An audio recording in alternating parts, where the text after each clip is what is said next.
अनिका, तुम सुन रही हो ना मेरी बात? तुम माँ बनने वाली हो अनिका।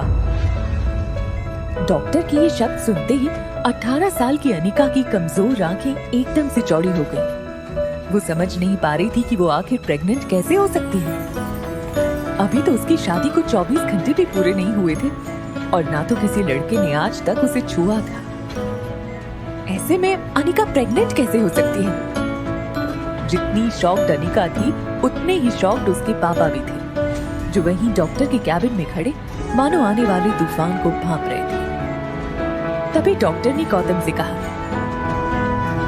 देखिए मिस्टर गौतम गुलेरिया, मैं समझ सकती हूँ कि आप दोनों इस वक्त बहुत परेशान होंगे, मगर आप लोग कोई भी फैसला लें उसके पहले मैं एक बात बता दूं कि प्रेगनेंसी 4 महीने पार हो चुकी है, so abortion is out of question. Anika को लग रहा था कि हो ना हो डॉक्टर से जरूर कोई गलती हुई होगी, इसीलिए नर्स के सहारे खड़ी होते हुए कमजोर अनिका ने थोड़ी ताकत जुटाकर डॉक्टर को डांट दिया। ये आप क्या कह रही हैं? ये नामुमकिन है। लेकिन डॉक्टर कुछ बोले उसके पहले ही गौतम गुस्से से तिलमिलाकर अनिका के पास आए और उसे जोर से थप्पड़ मार दिया। इसका जवाब डॉक्टर को नहीं तुम्हें देना है बेशरम। अक्सर कार की बैक सीट पर बैठने वाले गौतम आज अनिका को पीछे बिठाकर खुद ड्राइवर के साथ वाली सीट पर बैठ गए थे, मानो ऐसा करके वो अनिका को अपनी नाराजगी जता रहे हों। अनिका जानती थी कि एक बेटी होने के नाते आज उसने अपने पिता को दुनिया का सबसे बड़ा दुख दिया था। एक बिन बिहाई माँ बनकर इतना दुख उन्हें अनिका की माँ के गुजरने पर भी नहीं हुआ होगा। लेकिन ये सब जानते हुए भी अनिका फिलहाल कुछ भी करने के लिए फिजिकली या मेंटली सक्षम नहीं थी। उसका शरीर कार की बैक सीट पर कमजोरी के साथ साथ शर्म से मानो जम गया था। मनाली भारत का बेहद खूबसूरत शहर है। यहाँ देश विदेश से आए टूरिस्ट्स के कारण शहर में रौनक लगी रहती है। मगर अनिका को ऐसा लग रहा था मानो आज मनाली का हर इंसान उसे सवालिया नजरों से बस एक ही सवाल पूछ रहा हो कि कौन है इस बच्चे का बाप। लेकिन इसका जवाब तो अनिका के पास भी नहीं था। वो बस नाम आंखों से एक ही बात सोचे जा रही थी कि जब आज तक उसे कभी किसी लड़के ने छुआ तक नहीं तो वो प्रेग्नेंट कैसे हो सकती थी। अनिका इसी उधेड़-बुन में थी। तभी उसकी कार उसके घर के बहुत ही बड़े लेकिन पुराने और जंग लगे गेट पे एंटर होती है। गुलेरिया हाउस ब्रिटिश के जमाने का मकान था। कहा जाता था यहाँ इंग्लैंड के अधिकारी वेकेशन मनाने आते थे। पुराने मगर शानदार एंटीक्स, बड़ा गार्डन और बीच में फवारा, लेकिन अच्छे से मेंटेन ना करने की वजह से पिछले कुछ सालों से थोड़ा बंजर सा लगने लगा था। गौतम ने घर में एंटर होते ही अनिका की रिपोर्ट्स को गुस्से से सोफे पर फेंका और अपने सर पे हाथ रखकर एक घुर्राते हुए शेर की तरह हॉल में इधर से उधर टहलने लगे। अनिका कमजोर शरीर और भारी कदमों से गौतम के पीछे पीछे घर में दाखिल हुई। आज अनिका को उसका शरीर रोज के मुकाबले कुछ ज्यादा ही भारी लग रहा था। वैसे अनिका का वजन उसकी उम्र की लड़कियों से कम 3 गुना ज्यादा था। गोल मटोल सा चेहरा, मोटा पेट और ठुड्डी इतनी वजनदार कि अनिका की पूरी गर्दन छिप जाती। 120 किलो की अनिका की तुलना अक्सर लोग अनाज की भरी हुई बोरी से करते, लेकिन अनिका का शरीर जितना मोटा था उसकी शक्ल उतनी ही मासूम और क्यूट थी। चेहरे के दोनों तरफ एक एक रसगुल्ला लगाया हो वैसे नरम मुलायम सफेद गाल। ठंड की वजह से हमेशा लाल रहती उसकी नाक और पूरे जहां की मासूमियत को समेट कर बनाई गई हो वैसे उसकी 2 आंखें। लेकिन आज तक किसी को उसका मासूम चेहरा नहीं दिखा था तो बस उसका शरीर बेडोल और निराकार। बिन माँ की बच्ची अनिका को आज सबसे ज्यादा जरूरत थी तो उसके पापा के इमोशनल सपोर्ट की। इसलिए अनिका नम आंखों से गौतम की तरफ बढ़ी ही थी कि तभी गौतम भारी पहाड़ी आवाज में उस पर गरज पड़ी।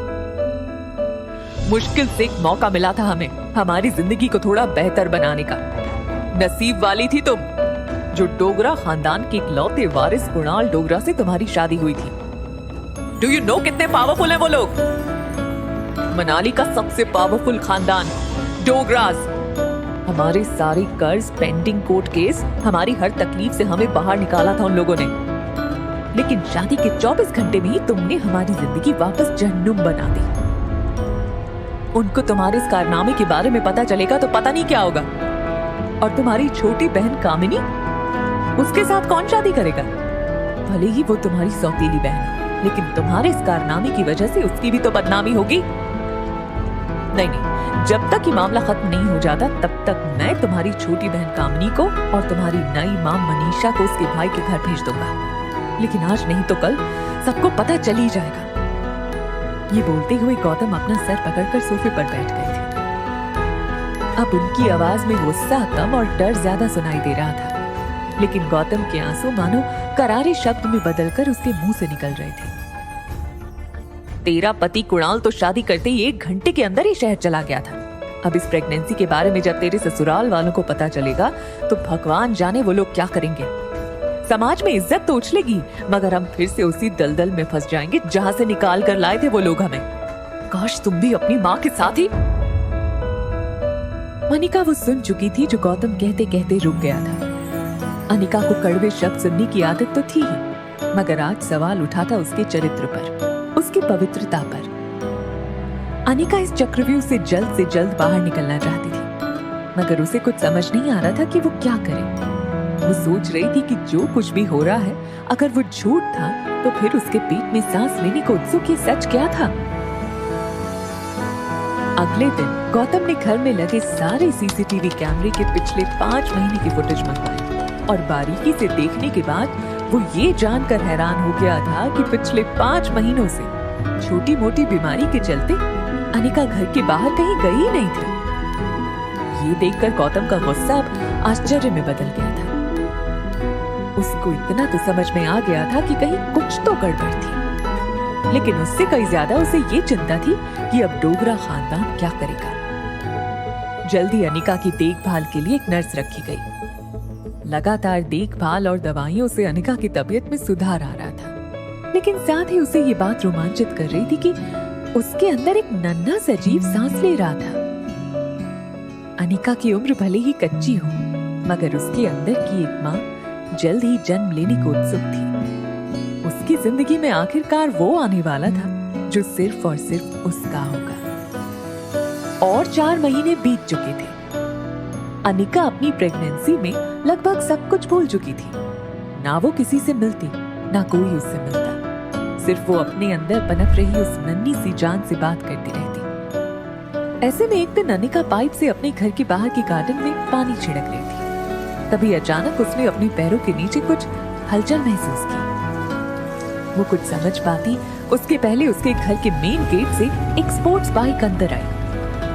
मशीन गन से जैसे गोलियां निकलती हैं, वैसे बाइक की आवाज सुनकर ऐसा लगा मानो बॉर्डर पर जंग शुरू हो गई। बाइक की आवाज सुनकर अनिका ने पानी का पाइप छोड़ दोनों हाथों से अपना पेट पकड़ लिया, जैसे अपने डरे हुए बच्चे को आंचल में छुपा रही हो। बाइक आकर बंगले की सीढ़ियों के पास रुकी।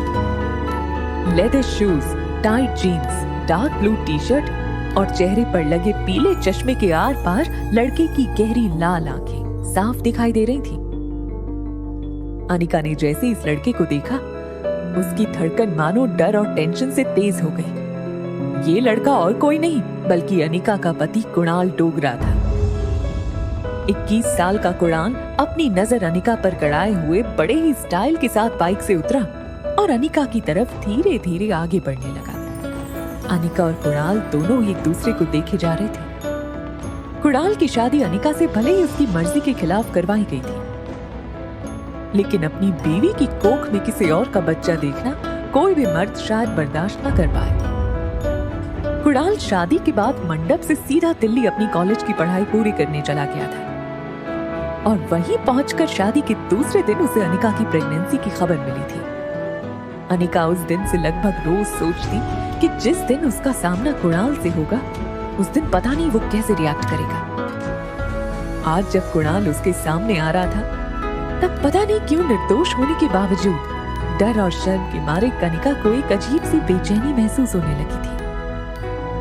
अनिका तुरंत अपने पापा को फोन लगाती है, लेकिन उनका फोन नहीं लग रहा था। कुणाल को अपनी ओर बढ़ता देख अनिका की घबराहट इतनी बढ़ गई थी कि वो डर के मारे बड़बड़ाने लगी। वो पापा तो नहीं है घर पे। ऐसे में कुणाल अनिका के सामने आकर एरोगेंस से खड़ा था।